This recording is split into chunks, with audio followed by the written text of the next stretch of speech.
네, 안녕하세요. 강프로입니다. 이번 영상에서는 리노 공업에 대해서 분석해 보도록 하겠습니다. 자, 리노 공업은요, 반도체 후공정 기업입니다. 그리고 테스트 소켓을 제작하고 있고요. 그리고 무엇보다 이익의 폭이 엄청납니다. 자, 근데 상대적으로 올해 한미반도체보다 이 강세 폭이 조금 없었어요. 그건 왜 그러냐면 일단 한미반도체가 AI 반도체의 핵심 장비를 공급하고 있다는 부분, 그 부분이 있고, 그리고 무엇보다 리노 공업이 한미반도체보다 평가치를 더 많이 받고 있었습니다. 근데 지금 한미반도체가 상승 구간에 접어들면서, 그쵸, 올해 큰 폭의 상승을 보이면서 리노 공업보다 평가를 더 많이 받고 있죠. 그러면 이제는 다시 뒤집힐 때가 됐다. 근데 한미반도체도 끝이 아닙니다. 하지만 그 시기적인 차이를 공략을 해야 된다는 거예요. 저는 오늘 여기 이 메모리 반도체 쪽을 공략한 건 아닙니다. 제가 오늘 공략한 반도체 종목은 AD 테크놀로지예요. 왜 그러냐면, 자, 지금 메모리 반도체 쪽에 계속해서 강세를 보이고 있다 보니까 가격적인 부담이 있는 것은 사실입니다. 근데 한미 반도체보다는 리노 공업이 더 쌉니다. 근데 싸면 싼 이유가 있다고 했지만 리노 공업은 그 이유가 기업의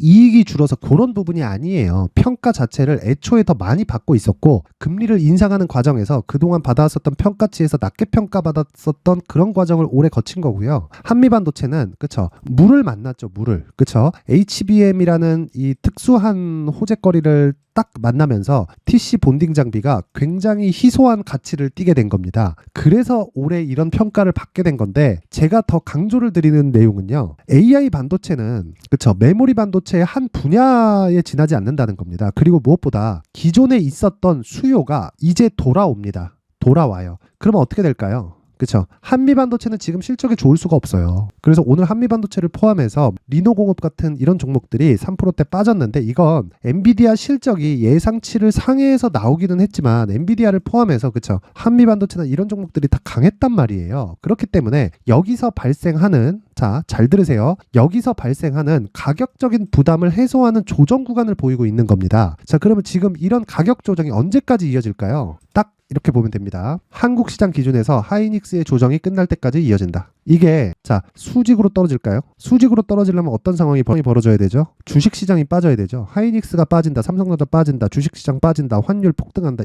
이런 상황 돼야 되잖아요. 근데 지금 환율 어때요? 점점 내려가고 있습니다. 오늘도 0.23% 내려서 1297원 50전에 마감이 됐고요. 그렇다는 건 원화 가치가 올라가고 있다는 거죠. 달러 가치가 내려가고 있다는 거예요. 자, 그렇다는 건 미국 내에서도 경계할 필요가 없는 거예요. 경계할 필요가. 왜? 금리를 유지하고 있는데 달러 가치가 내려가니까 미국 내 이 기업들의 실적도 나빠질 요인들이 하나씩 사라지는 거잖아요. 그쵸? 근데 9월달 10월달 시장까지 안 좋았네. 근데 거기서 하이닉스는 조정을 받긴 했지만 그렇게 큰 폭으로 받지도 않았네. 이래서 반도체가 강하다고 이야기를 드리는 거고, 시장이 안 좋아요. 그렇죠. 시장이 이렇게 쭉 내리는 과정에서 하이닉스는 강하고 이러니까 시장이 내릴 만큼 내려서 반등할 때 여기 하이닉스 어떻게 되나요? 밀어 올리잖아요. 그러면 그 다음 타겟이 리노 공업이란 말이에요. 자, 보세요. HBM을 만들어요. 그렇죠. HBM을 만들어요. 그러면 어떻게 만들어요? 기존의 D램을, 그렇죠, GDDR램, 그쵸, 그래픽 DDR램인데 요걸 층을 쌓아서 만든단 말이에요. 그러면 단일 제품이 아니라 단일 제품을 몇 개 엮어서, 그쵸, 계속해서 층을 쌓아서 만드니까 테스트 장비는 더 많이 들어갑니다. 이걸 알아야 돼요. 그리고 무엇보다 한미반도체가 강했었던 이유는 HBM이라는 이 새로운 이 폭증하는 수요가, 그쵸, 한미반도체에서 납품하는 장비의 수요를 더 끌어올린다는 그런 상황이 벌어졌기 때문이고, 무엇보다 그런 것에 대한 평가를 어느 정도는 받았지만 추가적으로 상승을 하는 이유는 AI 반도체에 대한 ETF가 계속해서 발생해서 수급상으로도 해결이 되고, 그리고 진짜 무엇보다 중요해요. 아직까지 실적이 안 좋아졌다는 겁니다. 실적이 좋으면 주가는 끝이에요. 미국 시장은 실적이 좋잖아요. 그럼 주가 더 가는데, 한국 시장은 실적이 나쁘잖아요. 그럼 주가 더 갑니다. 실적이 좋아지면 주가 끝이에요. 왜 그러냐면 사이클을 계속해서 돌리기 때문에 그래요.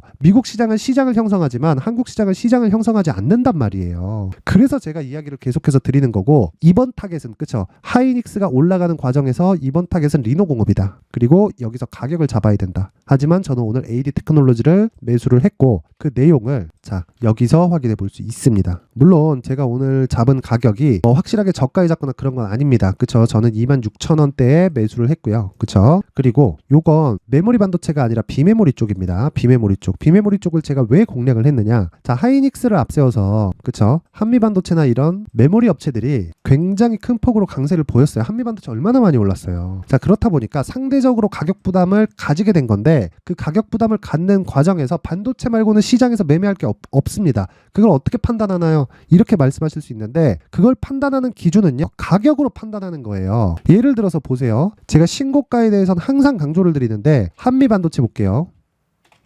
자, 한미반도체를 보면 언제부터 상승하기 시작했나요? 1월 달부터죠. 자, 그럼 신고가는 언제 만들었나요? 3월 달이죠. 그 다음 매물 소화 과정 있죠. 5월 달에 무슨 얘기 나왔나요? 엔비디아발 호재, 그쵸? AI 반도체 수요가 쏟아지고 있다. 그러면서 100%, 전 딱 여기서 공략을 했습니다. 그 내용을 제가 여기 그대로 올려놓은 거예요. 오늘 기분이 좋아갖고. 이거 제가 6월 2일 날 얘기했단 말이에요. 이거를. 자, 보세요. 6월 2일 날. 그쵸? 쭉 확대해서 보면 ISC 매도분은, 그쵸? 한미반도체로 이동. ISC부터 들어갔다는 이야기고, 자, 여기 보세요. 신고가 매매 한미반도체 6월 2일 매수했고, 지금 나오는 조정은 SK 하이닉스를 기준해서 매수 관점 다시 공략 구간 잡겠다. ETF가 많이 생겨서 기관들 패시브 자금이 계속 들어올 거다. 수급적인 부분도 문제가 없다는 이야기죠. 근데 오늘 AD 테크놀로지를 매수한 이유는 쉬어가잖아. 즉 효율을 높여야 된단 말이에요. 그 이야기를 하고 있는 겁니다. 그리고 절대 잊지 말아야 될 건, 메모리 반도체에서 이번에 공략할 건 한미반도체와 함께 리노공업에 더 많은 비중을 실어갔을 때 가격적인 이점이 있다는 겁니다. 자, 그런 내용을 제가 강프로의 무료 소통방에서 계속해서 진행을 하고 있고요. 그리고 제가 6월 달까지 진행을 하다가 한 7, 8월 정도 쉬었습니다. 너무 힘들어갖고. 근데 이번에 다시 오픈을 해가지고 10월 달부터 다시 하고 있으니까 내가 이 반도체 종목을 해야겠는데, 반도체 종목은 한국 시장에서 빼놓을 수가 없습니다. 그래서 반도체 종목을 해야겠는데 정말 내가 못하겠다. 진짜 어떻게 가격을 잡아야 되는지도 모르겠고 하이닉스나 뭐 이런 부분에 대해서, 그쵸, 파악을 못하겠다 하시는 분들은 소통방으로 들어오세요. 오셔서 그냥 똑같이 따라 하시면 되는 겁니다. 그럼 정확히 딱 멘탈 잡고, 그리고 멘탈을 잡는 방법은 수익을 내는 것 말고는 없습니다. 그래서 자, 내가 안 된다, 그쵸, 그리고 단타가 필요하다 하시는 분들은 이 소통방에 들어오시면 되고, 입장 방법은요, 영상 상단에 있는 전화번호로 참여라고 문자를 보내주시는 분들에 한해서만 제가 강프로의 무료 소통방 입장 링크를 공유해 드리도록 하겠습니다. 이 부분 절대 잊지 마시고, 무엇보다 리노공업의 오늘 3% 조정은 매수 기회다. 그 기준을 잡는 건 하이닉스입니다. 하이닉스. 이 내용 절대 잊지 마세요. 그리고 이 부분에 대한 걸 제가 계속 소통방에서 진행을 하고 있다. 이 부분 잊지 마시고, 무엇보다 한 가지 더 이야기를 드리겠습니다. 리노공업의 가격을 잡기 위해서는 하이닉스를 봐야 된다 그랬죠. 근데 어느 정도 기간을 잡아야 될까요? 2주 안에 수익을 날 수 있는 그런 기간을 잡아야 된다. 이 부분도 잊지 마세요. 절대로. 그렇죠. 그래서 자, 요 내용, 리노공업의 하이닉스를 베이스로 한 가격, 그리고 단기 보유 전략, 그쵸? 요 내용을 제가 영상에서 이야기를 드릴 수 있는데 너무 힘들어갖고 내용이 너무 길어요. 그쵸? 여기 19페이지에 걸친 내용을 다 설명하려면 한 30분, 40분 정도 떠들어야 됩니다. 그래서 이렇게 제가 내용으로 준비를 해온 거니까, 반도체는 반드시 필요합니다. 그리고 주식시장에서, 특히나 한국 시장에서 반도체를 빼고 매매할 수는 없어요. 삼성전자가 압도적인 시가총액을 가지고 있고, 이번에 하이닉스가, 그쵸, 따라잡은 게 아니라 회복을 한 겁니다. 그랬을 때도 시총 2등이에요. 1등, 2등이 다 반도체예요. 이거 잊지 마시고요. LG 에너지 솔루션이 있기는 하네요. 그쵸? 엎치락 뒤치락 하고 있으니까 1등, 2등, 3등 안에 다 들어갑니다. 자, 그래서 반도체는 반드시 이해를 하고 있어야 되는데, 중형주, 그쵸, 중형주, 소형주 말고 중형주급의 매매를 할 수 있어야 돼요. 그쵸? 자, 가격과 단기 보유 전략을 내가 파악하게 되면 어떤 매매를 할 수 있는지를 제가 보여드릴게요. 자, 여기 강프로의 무료 소통방에 제가 하이닉스를 기준해서 어떤 매매를 해왔냐. 자, 보세요. 쭉 올려서 제가 10월 10일, 아까 전에 제가 한미반도체 보여드렸죠. 자, 여기 보세요. 10월 11일 날 DIT 언제 들어갔어요? 8시 54분 10월 11일 날 DIT 들어가잖아요.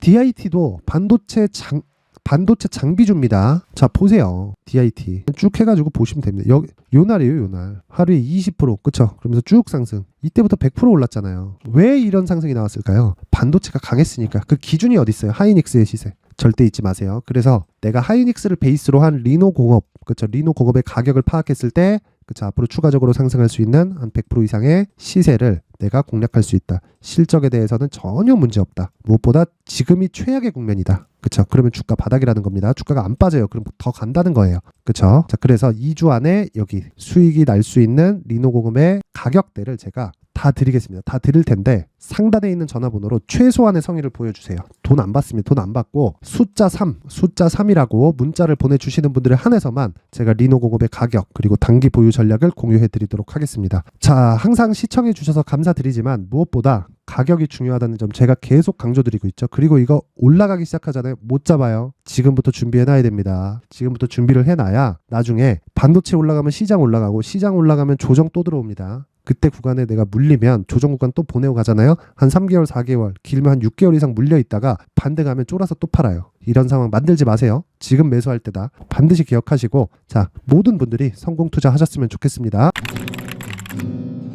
자, 이제 23년도 다 끝나가지만 매매를 하시면서 스트레스를 받으시는 분들이 있을 수 있습니다. 시장이 항상 그렇긴 하지만 그래도 제 구독자분들과 시청해주시는 분들을 위해서 앞으로 차기 주도주가 될 수 있는 대시세 종목을 준비를 해왔습니다. 단타나 짧은 수익만을 쫓다 보면요, 잦은 손절로 계좌가 망가지는 건 순식간이고요. 그만큼 수익하고는 거리가 멀어지겠죠. 장기간 유지하기가 어렵기 때문입니다. 결과적으로 주식시장에서 돈을 벌기 위해서는요, 어떤 계기를 만들어야 되는데 그 계기는 한 종목에 비중을 실어서요, 수익을 보는 것 말고는 없습니다. 쓸데없이 잦은 매매를 하지 말라는 이야기고요. 그리고 한 종목에 비중을 실을 수 있어야 된다는 겁니다. 그런데 이 비중을 실는 과정에서 성장 산업군에 대한 이해가 필요하다는 겁니다. 이 부분을 반드시 기억을 하셔야 돼요. 자, 이런 성장 산업에 대한 구조와 제가 앞서 말씀드렸던 신고가 그리고 선반영 구조에 대해서 이해를 했을 때 이런 매매를 할 수 있게 됩니다.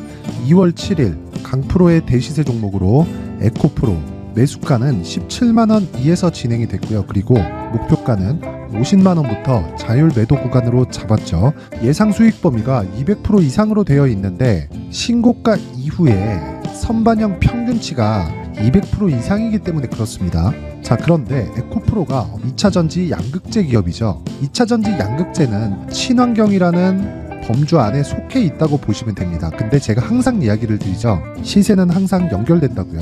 앞으로 나올 대시세 종목도 이런 친환경이라는 성장 산업군에 포함되어 있어야 됩니다. 자, 이런 성장 산업군에 포함되어 있는 걸 확인한다면 이 내용처럼 세 가지의 공통점을 가지고 있습니다. 1년에 많은 종목이 발생하지 않고요. 그리고 세력들의 장기간 매집 구간이 확인돼야 되고, 그리고 상승하기 시작하면 평균적으로 3개월 정도의 상승 구간을 보이기는 하지만 제가 2개월이라고 작성을 해온 건 한 가지 내용 때문입니다. 한 달은 확인하는 과정이 필요하기 때문입니다. 이게 무슨 얘기냐면 성장 산업에 대한 부분 그리고 이런 공통점, 여기다가 기술적인 내용을 다 포함을 시키더라도 절대적으로 가격이 우선적으로 반영이 되는 것이기 때문입니다. 에코프로도 마찬가지예요. 장기간 하락하면서 최악의 국면을 거쳐왔고요. 이 구간에서 먼저 하락을 했다는 건 앞서 말씀드렸던 내용처럼 고가에 대한 부분이 아니라 저가, 즉 나쁜 부분을 반영한 이후에 신고가를 발생을 시켰다는 건 앞으로 좋을 부분을 반영이 되고 있다는 거죠. 그런데 본격적인 시세는 신고가 이후라고 말씀을 드렸고 지금은 매물 소화 과정을 보내고 있습니다. 앞서 말씀드린 대로 가격 먼저 분석을 끝냈죠. 그리고 나서는 정부 정책의 방향과 맞는지를 체크를 해야 되는 겁니다. 2023년 대시세 종목인 에코프로도요, 정부 정책의 방향에 맞는 종목이라고 볼 수 있겠죠. 물론 이런 종목들도요, 신고가 이후에 시세를 낸다는 건 반드시 기억하고 있어야 됩니다. 자, 이런 내용을 토대로 23년 상반기 에코프로와 같은 대시세 종목을 준비를 해왔습니다. 자, 하반기 대시세 종목은 영상 상단의 전화번호로 대시세라고 문자를 보내주시는 분들에 한해서만 공유해드리도록 할 테니까 영상 상단의 전화번호 확인해서 하반기 대시세 종목으로 큰 수익 내셨으면 좋겠습니다.